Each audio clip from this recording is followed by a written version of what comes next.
살아계신 우리 공의의 하나님이시여, 저희들이 거룩한 하나님께 찬양과 경배를 드리기 전에 먼저 우리의 죄를 회개합니다. 지난 한 주간 동안에 우리가 마땅히 생각할 바를 생각하지 아니하고 허망한 생각으로 하나님 또한 부정한 입술로 망령된 행실로 하나님의 자녀로서 마땅히 거룩한 삶을 살지 못한 것을 회개하옵나이다. 아버지 하나님, 우리의 마음에 의와 탐욕과 악의로 가득 차 있지는 않았는지 돌아봅니다. 주님, 하나님의 자녀로서 구별된 삶을 살지 못한 것을 또한 주님 앞에 용서를 구하옵나이다. 하나님이 애통한 마음으로 지난 한 주간의 삶을 되돌아보며 진실한 마음으로 주님 앞에 우리의 모든 죄를 고백드리오니 하나님이여 용서하여 주시옵소서. 하나님께서 말씀하시기를 악한 길에서 돌이켜 떠난 것을 보시면 하나님이 그에게 내리고자 하셨던 재앙을 내리지 아니하신다고 하셨습니다. 오 아버지 하나님, 우리가 이 땅을 살아가면서 성도로서의 하나님 앞에 의롭고 정의롭고 공의로운 삶을, 거룩한 삶을 살 수 있도록 오 성령님이시여 우리들에게 가득 충만케 채워 주시옵소서. 우리의 자녀들 또한 하나님 앞에 범죄한 것이 있거든 그들의 죄 또한 용서해 주시기를 기도드립니다. 하나님이여 우리 모두를 불쌍히 여겨 주시옵소서. 만일 우리가 우리 죄를 자백하면 그는 미쁘시고 의로우사 우리 죄를 사하시며 우리를 모든 불의에서 깨끗하게 하신다는 말씀을 믿습니다. 이 모든 말씀을 예수님 이름으로 기도드리옵나이다. 부활하시고 40일 동안에 이 땅에 계시는 동안에 수백 명에게 자신의 부활하신 모습을 그들에게 보여주셨습니다. 그리고 마지막으로 제자들에게 하시는 말씀이 너희는 예루살렘을 떠나지 말라라고 말씀하십니다. 그런데 누가복음 24장 49절에 주님이 이런 말씀을 하십니다. 얘들아, 내가 승천하면 내가 너희들에게 위로부터 성령을 보내줄 테니까 이 성령의 능력을 입혀질 때까지 너희들은 이 성에 머물라라고 말씀하십니다. 그리고 이제 예수님께서 승천을 하시는데 그 다음에 사도행전 1장 8절을 보면 약간 혼동이 오는 말씀이 있습니다. 너희는 흩어져라. 너희는 땅끝까지 이르러 온 유대와 사마리아와 땅끝까지 이르러 너희들은 나의 증인이 되라고 말씀하십니다. 아까는 떠나지 말고 유하라고 말씀하시고 이제는 흩어지라고 말씀을 하십니다.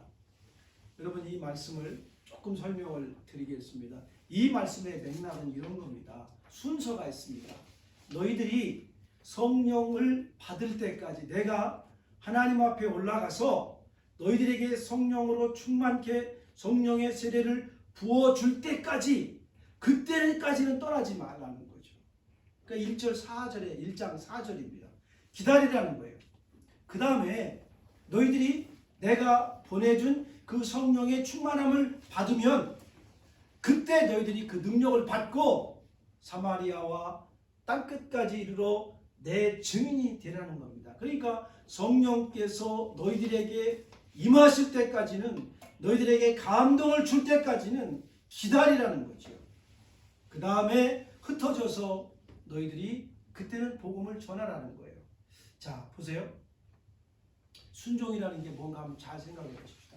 예수님께서 지금 너희들은 기다리라고 말씀하십니다. 여기 유하라. 여러분, 기다리라고 하면 기다리는 것이 순종이에요. 말이 필요 없습니다. 오늘 살아가는 우리 현대인들 같았으면 예수님께서 우리들에게 얘들아 너희들 내가 올라가면 너희들에게 성령을 보내줄 테니까 그때까지 기다려. 그러면 아마 우리는 이렇게 예수님께 말씀드렸을지도 몰라요. 주님 언제까지 기다리죠? 두 번째, 그러면 그 약속하신 것을 언제 보내주십니까? 또 하나 있습니다. 뭐 하면서 기다리죠? 우린 분명히 그렇게 말하고도 남았을 거예요. 무슨 얘기인가 하면 오늘을 살아가는 우리들에게는 너무나 궁금한 것들이 많습니다. 주님은 단순하게 말씀하십니다. 너희들 내가 성령을 보내줄 때까지 기다려. 순종은 주님의 말씀을 절대적으로 따르는 거예요. 우리에게는 겉으로는 순종한다고 하면서 이유도 많고 말도 많습니다. 물음도 많고 의심도 많고 걱정도 많이 있습니다. 그럴 필요 없습니다. 주님이 우리에게 이렇게 해라, 가라 그러면 가는 거고, 와라 그러면 오는 거고, 기다리라고 하면 기다리는 거예요. 이게 순종입니다. 제가 어느 책을 읽다 보니까 참 재미난 이야기가 있었습니다. 아주 오래전에 영국의 건망증이 심한 그 세상의 이야기입니다. 옛날에 이제 말을 타고 마차를 타고 이제 볼일을 볼 때니까요. 이분이 이제 하루는 그 마차를 타고 당신이 볼 일이 있어서 이제 먼 길을 가는데 그 막내 아들 존이라는 아이가 아버지를 따라가겠다고 떼를 쓰니까 할 수 없이 아버지가 이 아이를 데리고 가요. 이 한나절을 이제 마차를 타고 갑니다. 그래서 이제 다 볼일을 끝내고 돌아오는 길에 마침 자기가 한 곳에 들을 곳이 있어서 그 아이 보고 말합니다. 존아, 너 여기서 아버지가 저기 가서 잠깐 볼일을 좀 보고 올 테니까, 네가 가면 안 되는 곳이니까 너 요 가게 앞에니까 여기서 기다려. 그리고 갔어요. 근데 이분이 이제 건망증이 심하다 보니까 볼일을 보고 자기 아들을 거기다 놓고 온 것을 잊어버렸습니다. 그리고 집으로 왔어요. 저녁에 와서 아들아, 아버지 왔다니까 부인이 깜짝 놀라서 아니 그 존 어떻게 했냐니까 그때 생각이 나는 거예요. 아차 싶어서 이분이 밤새 그 처음에 그 아이를 그 내려놨던 그 가게 앞에 거기를 찾아서 가는데 얼마나 마음이 졸였겠습니까? 그 먼 길을 아무 생각이 없습니다. 마음속으로 아들아 제발 제발 그 자리에 제발 좀 있어다오. 여러분, 아이들이 그 자리에 있겠습니까? 아이들은 그렇게 잃어버리면 그렇게 한답니다. 그 아동 그 얘기를 들어보니까 아이들은 부모를 잃어버리면 그냥 큰 길로만 쭉 간답니다. 꼬부라진 길로 가지 않고 그냥 간대요. 저도 이제 어릴 때 애들 그 요르단에서 밤에 두 아이를 잃어버려가지고 그런 경험이 있는데 진짜 그렇게 가더라고요. 그래서 밤새 이제 그 길을 가서 처음에 그 아이를 내려놨던 그 자리로 이제 가고 있는데 마침 가니까 그 아이가 거기 있더랍니다.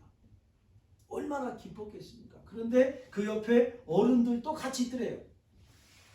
그래서 이제 서로 이야기를 하는데, 선생님, 참 이 아이가 너무 그 아버지 말씀을 잘 듣는 것 같아요. 왜 그러냐니까 밤이니까 추우니까 우리가 아가 가게로 들어와라. 아버지 오시면 내가 잘 너 이렇게 할 테니까 걱정하지 말고, 그 어른들이 이 아이를 자기 집으로 데려가서 뭐 좀 따뜻한 것도 좀 먹이고 하려고 해도 이 어린 아이가 하는 말이 아닙니다.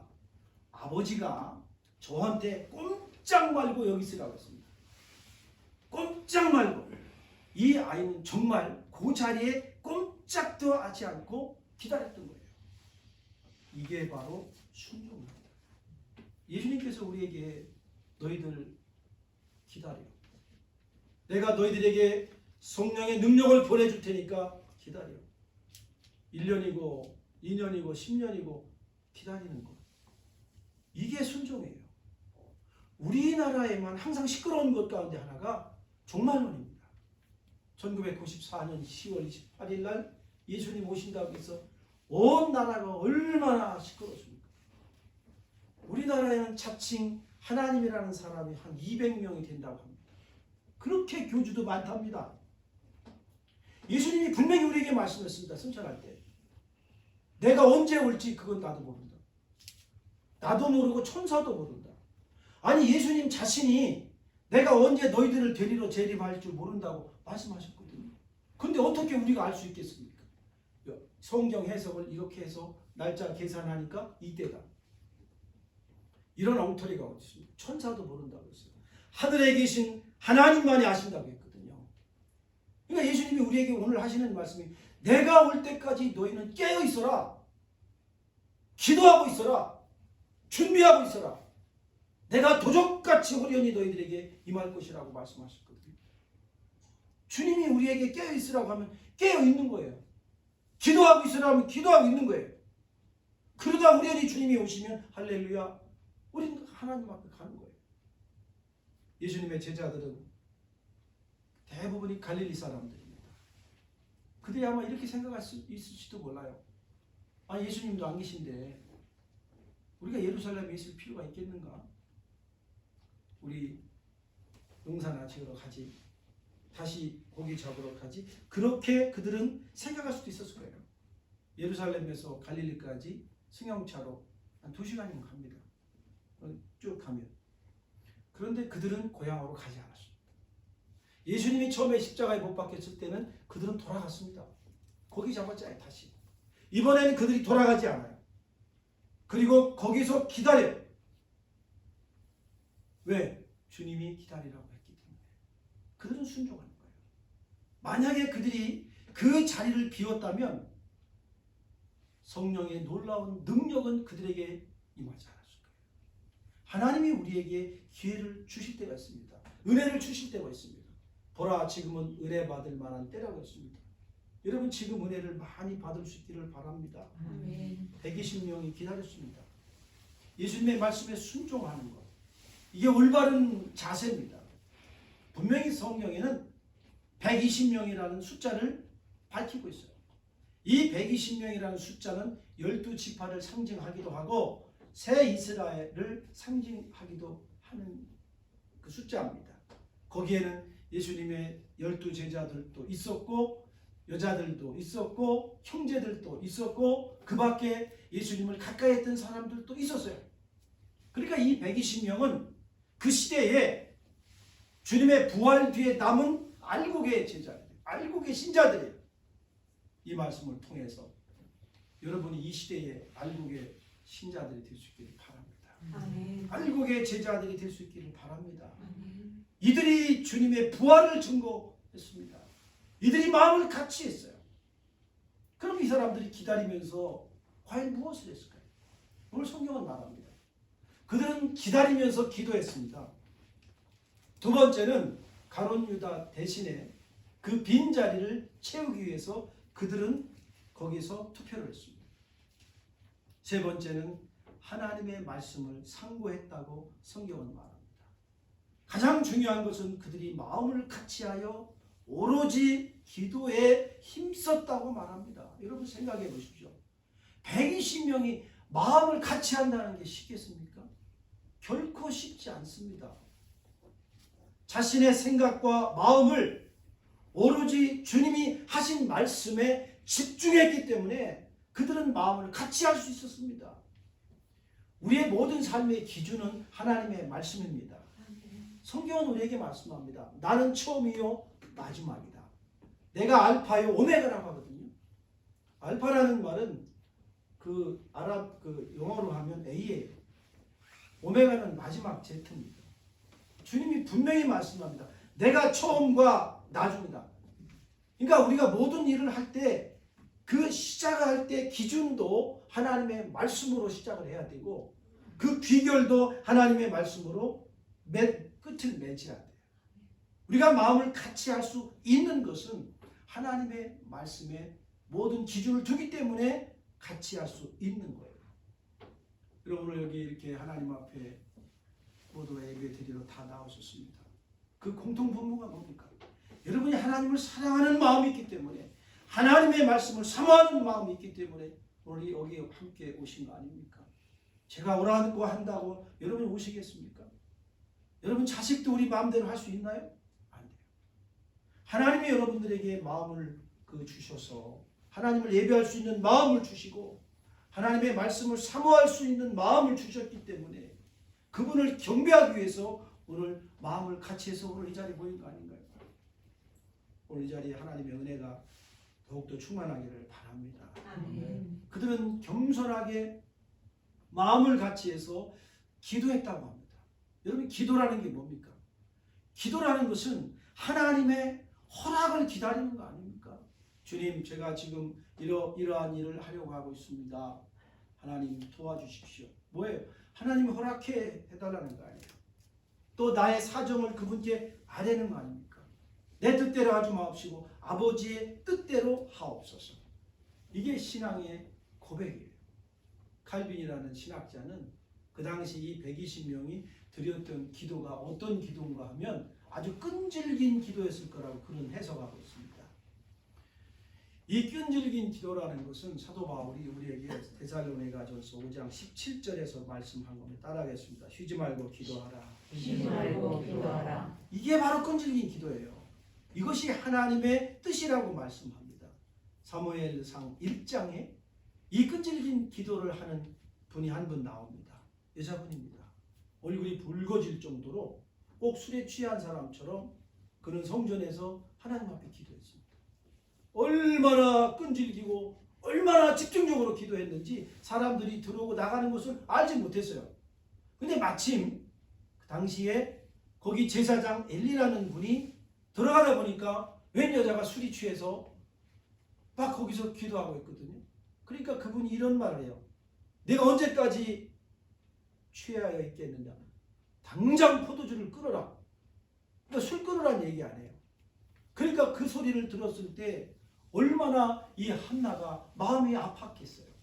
지금 자기는 정말 자식이 없어서 하나님 앞에 그 자식을 하나 달라고 정말 아주 애통하는 마음으로 끈질기게 그렇게 얼굴이 붉어지고 정말 집중하다 보니까 누가 왔는지 갔는지도 모를 정도로 기도하고 있는데 거기다가 제사장이라는 분이 술 끊으라고 하니까 얼마나 힘들었겠어요. 그때 그분이 이런 말합니다. 아닙니다. 나는 포도주를 마신 것도 아니고 독주를 마신 것도 아닙니다. 여호와 하나님 앞에 나의 심정을 아뢰었을 뿐입니다. 당신의 여정을 악한 여자로 보지 마소서. 아주 그냥 한방 먹여요. 그때 엘리 제사장이 이런 말합니다. 이스라엘의 하나님이 너의 기도에 응답해 주기를 나는 원한다. 그렇게 해서 얻은 자식이 누굽니까? 사무엘입니다. 사무엘. 이 사무엘은 모세 이후에 왕과 제사장과 선지자 역할을 한 사람이에요. 이 사무엘 같은 분이 없었어요. 그 어머니의 기도의 열매가 바로 이러한 사무엘을 탄생시킨 거예요. 여러분의 그 끈질긴 기도가 여러분의 자녀들이 하나님 앞에 이 사무엘처럼 소중하게 쓰임 받아지기를 저는 간절히 소망합니다. 아멘. 여러분 자식을 위해서 끈질기게 기도하십시오. 남편을 위해서 기도하시고 아내를 위해서 끈질기게 기도하십시오. 여러분 아프신 분들 그 통증이 얼마나 힘듭니까? 또 자녀들이 질병으로 고생하는 분들이 있습니다. 얼마나 힘듭니까? 걱정하지 마십시오. 쉬지 말고 기도하세요. 끈질기게 기도하세요. 여러분 기도할 때 그 아픈 자리를 손으로 대고 이렇게 선포하십시오. 내가 예수 그리스도 이름으로 너에게 명하노니 너의 모든 질병은 내게서 떠나갈지어다. 아멘. 선포하십시오. 아멘. 하나님이 고치시면 고치는 겁니다. 아멘. 하나님께서 놀라운 은혜를 이 한나에게 주셨는데 이 한나가 바로 이러한 그 120명의 문도들처럼 끈질기게 하나님 앞에 기도한 거예요. 우리나라 사람들이 그 금식 기도할 때 가끔 들어본 이런 소식 들으시죠? 내가 40일 금식 기도를 마치기 위해서 탈진해가지고 링게를 맞으면서 금식 기도한다는 사람이 있어요. 여러분 그거는 바른 기도가 아니에요. 날짜를 채우기 위해서 이러한 것. 또 하나는 있습니다. 나 금식한다고 여러 사람들에게 선포하는 것, 이것도 참된 기도가 아니에요. 내가 기도하다 보니까 그냥 밥 먹는 것도 잊어버린 거예요. 이게 올바른 기도예요. 금식이에요. 뭐 내가 기도한다, 내가 처리한다, 뭐 한다, 나 기도 몇 시간 한다. 여러분 이런 광고, 이거는 올바른 자세가 아니에요. 하나님 앞에 우리가 기도하는데 뭐 그 사람들에게 알릴 필요가 있습니까? 그건 뭐예요? 나의 자랑을 이야기하는 거 아니에요. 오늘 성경에서 말하는 것은 그들이 마음을 같이하여 함께 기도했다. 혼자 기도하는 것보다 마음을 같이하여 함께 기도하는 것이 힘이 있습니다. 예수님이 우리에게 마태복음 18장에서 말씀하셨습니다. 너희가 이 땅에서 두세 사람이 합심하여 무엇이든지 구하면 하늘에 계신 내 아버지께서 너희를 위하여 이루게 하시리라. 두세 사람이 내 이름으로 모인 곳에 나도 너희들 중에 있겠다고 하셨거든요. 그러니까 혼자 기도하는 것보다는 둘이 하는 게 나아요. 부인 혼자 기도하는 것보다는 남편과 함께 기도하는 게 낫고 또 가족들, 자녀들이 함께 기도하는 게 나아요. 미국의 신유 사역을 하는 캐서린 쿨만이라는 분이 있습니다. 이분이 많은 이제 기도하면서 하나님께서 그분에게 또 은혜를 주셔서 많은 환자들이 치료받기도 하고 또 그렇지 않기도 하는데 그 이분이 하는 아주 중요한 말이 있습니다. 여러분 환자를 고치는 것은 내가 고치는 것이 아닙니다. 하나님이 고치는 겁니다. 그런데 중요한 것은 뭐냐면 나 혼자 기도하는 것보다 지금 이 환자를 위해서 여러분과 함께 기도할 때 하나님의 능력이 나타납니다. 그래서 그분은 이제 환자들을 기도할 때 앞으로 나오라고 해서 그래서 자기도 여기서 기도하고 다 같이 한 마음으로 마음을 같이 해서 간절히 기도해요. 뭐 기도가 복잡하지도 않습니다. 하나님 고쳐달라고 하고 선포하는 거예요. 그리고 나중에 보면 치료받는 사람도 있고 또 치료받지 못하는 분도 있어요. 또 그분이 하는 말이 이거예요. 하나님이 고쳐주시면 낫는 것이고 또 그렇지 않으면 할 수 없는 일이다. 모든 주권은 하나님께 있습니다. 우리는 하나님 앞에 끈질긴 기도로 마음을 같이하여 합심으로 하나님 앞에 기도하는 것이고 그 응답은 하나님이 하시는 거예요. 자, 그들이 한 마음으로 지금 기도했습니다. 근데 그들은 기도할 때 하나님 나의 소원이 이러이러한 것입니다. 그런 기도하지 않았습니다. 병을 낫게 해달라고 또 자녀들의 그 앞날을 위해서 또 돈을 벌게 해달라고 그런 기도 안 했습니다. 하나님이 기다리라고 하니까 저희들은 기다리겠습니다. 성령을 보내주신다고 하니까 우리는 그 성령을 받기를 원합니다. 그때 그들에게 놀라우신 하나님의 능력이 임한 거예요. 우리가 하나님 앞에 기도할 때 여러분 우리의 마음을 다 비울 수 있기를 바랍니다. 아멘. 다 비우고 가난한 마음으로 주님이 주시면 감사함으로 받겠습니다. 아프신 분들 주님 제가 지금 이러한 아픔이 이러한 질병이 있는데 주님이 낫게 해주시면 낫는 것이고 그러나 주님 나는 당신의 자식이오니 주님 이 질병을 고쳐 주시옵소서. 아멘. 하나님의 능력을 나타내 보여 주시옵소서. 아멘. 겸손하게 하나님 앞에 이런 끈질긴 기도를 드릴 수 있기를 바랍니다. 아멘. 무엇보다도 여러분 기도하실 때 하나님 저에게 무엇보다도 성령의 충만함을 부어 주시옵소서. 나에게 성령의 충만함을 부어 주셔서 제가 이 능력을 받아서 이 세상에서 오직 하나님의 영광을 위하여 살 수 있도록 주님 나를 축복해 주시옵소서. 아멘. 이렇게 기도할 때 마음을 또 같이 해서 기도할 때 하나님께서 놀라우신 은혜를 저와 여러분들에게 허락해 주실 줄 믿습니다. 아멘. 이 말씀이 여러분들 가운데 있기를 주의 이름으로 축원드립니다. 아멘.